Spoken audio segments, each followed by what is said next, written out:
자, 로그의 정의에 대해서 한번 볼 거야. 로그의 정의. 자, 여기에 지금 3의 x제곱이 9라고 하는 애가 있어. x값이 얼마가 될까? 3의 x제곱, 얘는 3의 제곱과 같은 거니까 x는 2가 될 거야. 그치? 자, 이번에는 3의 x제곱이 27분의 1과 같다라고 하는 게 있어. 그러면 이때는 x값이 얼마가 될까?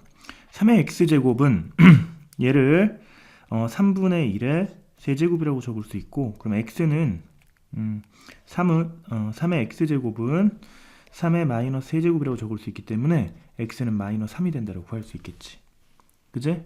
자, 이번에는 3의 x제곱이 세제곱근 3이 되는 경우 한번 생각해 볼게. 그제? 얘는 3의 x제곱이 3의 3분의 1제곱으로 표현되는 애니까 x는 3분의 1이 된다는 거 쉽게 파악할 수 있겠지. 그지? 그런데 이번에는 3의 x제곱을 3의 x제곱이 5가 되는 값을 한번 3의 x제곱이 5가 될 때 x값을 한번 찾아볼 거야.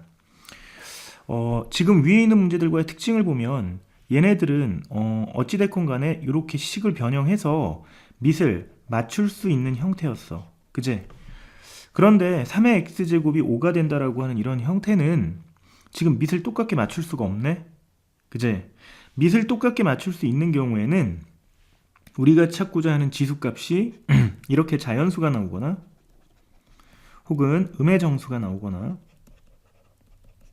혹은 이렇게 유리수가 나오는 거 확인할 수 있었는데, 자, 밑을 같게 맞출 수 없는 경우에는 x값을 쉽게 구할 수 없지. 이때 x값을 어찌어찌해서 구해보면 그 x값이 무리수가 나오게 돼. 이렇게 자, 유리수 범위 내에서 표현할 수 없는 지수값을 표현하고자 할 때 유리수 범위 내에서 표현할 수 없는, 즉 무리수란 얘기지. 지수를 표현하고자 할 때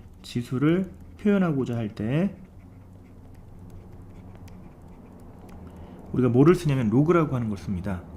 자, 그러면 얘는 어떻게 표현하기로 하냐면, 요거 지수 우리가 구하는 건 x값을 구하는 거잖아. x는 이라고 적어주고 여기에 로그라고 이렇게 적어주는 거야. 그리고 나서 자, 여기다가 여기 있는 밑 있지, 요 3을 이렇게 조그맣게 적어주시고 여기에다가 5라고 하는 걸 적어주게 되면 이게 우리가 구하고자 하는 x값이다 라고 생각할 수 있다라고 하는 거야. 이때 로그 3의 5라고 하는 건 뭐라고? 여기 있는 요 지수를 표현하는 수가 되는 거고, 이 수는 뭐가 되는 거다? 무리수가 되는 거야. 그래서 이렇게 유리수 범위 내에서 표현할 수 없는 지수를 표현하고자 할 때 로그라고 하는 걸 쓰고, 로그는 이렇게 로그에 여기 있는 밑을 갖다가 3, 여기에다가 그대로 5를 갖다 이렇게 적어주게 되면 이게 우리가 구하고자 하는 수가 된다라고 하는 거야. 알겠지? 자, 3의 x제곱이 5다. 이때 얘를 만족시키는 x가 누구냐?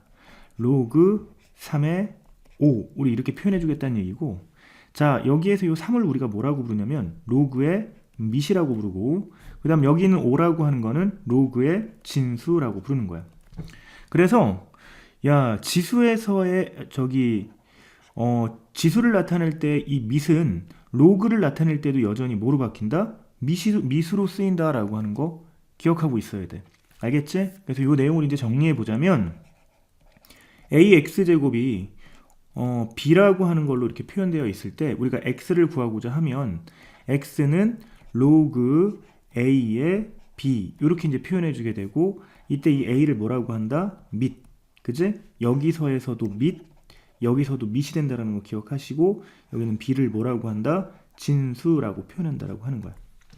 지금 그 선생님이 설명하는 거 무슨 내용인지 잘 알아듣겠니? 자, ax제곱은 b, 요거에서 이제 x 지수를 표현하고자 할 때 쓰는 것이 로그라고 한다고 했고, 일반적으로 이제 로그라고 하는 거는 뭐를 표현할 때 쓰는 거다? 지수가 무리수일 때, 유리수 범위를 벗어날 때 있지, 그때 이제 로그를 주로 이제 쓰게 된단 말이야. 그럼 잘 봐봐. 이 로그를 쓸 때 아무렇게나 쓸 수 있는 것이 아니라 여기는 밑과 진수에 있지, 뭔가 약간 제한이 되는 조건이 있어. 그걸 좀 알아야 되는데, 그 제한이 되는 조건은 바로 이 지수 법칙에서 나오게 되는 거기 때문에 일단 지수 법칙, 앞에서 배웠던 지수 법칙을 다시 한번 정리해 볼 필요가 있어. 잘 봐봐. 여기에 a의 x제곱이라고 하는 애가 있어. 자, 이제 x라고 하는 지수 부분과 a라고 하는 밑 부분을 우리가 생각을 해볼 건데, 중학교 때까지는 지수에다가 자연수를 쓴다라고 했지. 그러면 그때는 밑에 제한 조건이 없어서 실수 전체를 쓸 수 있다라고 했었고, 그 다음에 이제 고등학교에 와서 뭘 배웠냐면 우리가 이제 정수를 쓸 수 있다는 걸 배웠지. 그때 정수를 쓰면서 밑은 0이 되면 안 돼라고 하는 제한 조건이 걸린다라고 했어. 그 다음에 유리수나 무리수를 쓰면서 있지. 유리수나 무리수를 쓰면서 저기 밑이 0보다 커야 된다라는 조건이 붙어야 된다라고 했고, 자, 이걸 가지고 이제 실수 전체에 얘를 적용시켜서 모든 실수에 적용시켜서 풀 때 이 마지막 조건 얘를 가지고 와서 a는 0보다 크다, 밑이 0보다 큰 조건을 만족시켜야 지수 법칙을 적용시킬 수 있다라고 배웠었는데, 자, 지금 여기 로그를 쓸 때 우리가 기본적으로 로그를 쓰는 이유는 뭐라고요? 밑을 갖게 할 수 없으면 지수가 무리수가 된다는 얘기야. 그지? 밑을 갖게 할 수 없다? 밑을 갖게 할 수 없는 경우는 지수가 뭐가 된다? 무리수가 된다. 그럼 봐봐. 무리수가 된다라고 하는 얘기는, 지수가 무리수라고 하는 얘기는 밑이 항상 뭐보다 커야 된다는 얘기지? 0보다 커야 된다는 얘기가 되는 거야. 그럼 봐. 우리가 지금 x라고 하는 부분에 대해서 무리수에 관련된 부분을 주로 다루다 보니까 a라고 하는 부분은 당연히 0보다 커야 될 것이고, 그럼 로그에서 쓰는 이 a 역시 뭐보다 커야 된다? 0보다 커야 된다는 걸 알 수 있네. 그치? 그러면 잘 봐. a가 0보다 커, 양수인데 거기다가 거듭 제곱을 하게 되면 b 값 역시 뭐가 될 거야? 양수가 되겠지. 그러니까 그대로 이 조건이 따라와서 진수도 뭐가 되는 거다? 양수가 된다라고 하는 조건이 붙게 되는 거예요. 아시겠어요? 자, 그리고 이번엔 요 경우를 한번 생각해 볼게. 여기에 1의 x제곱을 한번 생각해 볼게. 1의 x제곱은 항상 얼마가 되지? 1이 되지. 1의 x제곱이 5가 될 수는 없는 거야. 1에다가는 어떤 거듭제곱을 한다고 하더라도 항상 1이 되는 거지 5가 될 수는 없는 거예요. 그제? 그러다 보니까 얘는 있지, x는 로그 1에 5라고 적는 거는 이건 의미가 없는 거야. 이거는 적용이 안 된다는 얘기지. 그제? 그러다 보니까 a가 0보다 크긴 커야 되는데 a가 뭐가 돼서는 안 돼? 1이 돼서는 안 돼.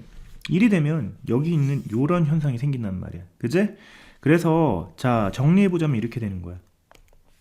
로그 a에 비해서 밑과 진수에 제한 조건이 있어. 아무 숫자나 갖다 넣을 수 있는 게 아니라, 아무 숫자나 쓸 수 있는 게 아니라 밑과 진수에 제한 조건이 있는데, 첫 번째 밑, 즉 a에 해당하는 부분은 얘가 양수이면서 1은 아니어야 돼. 그래서 이걸 이렇게 외워. 밑은 1이 아닌 양수가 돼야 된다. 이게 바로 뭐를 포함하는 거다? a는 1이 아니고 a는 0보다 커야 된다라고 하는 표현 두 가지를 모두 표현하는 거기 때문에 밑 조건을 기억할 때는 무조건 1이 아닌 양수를 기억하는 거야. 두 번째, 진수도 조건이 있는데 진수의 조건은 뭐다? 양수다. b가 0보다 커야 된다라고 하는 거. 이게 로그를 시작하는 부분에 있어서 재원이 네가 알아야 되는 가장 중요한 내용이다라고 하는 겁니다.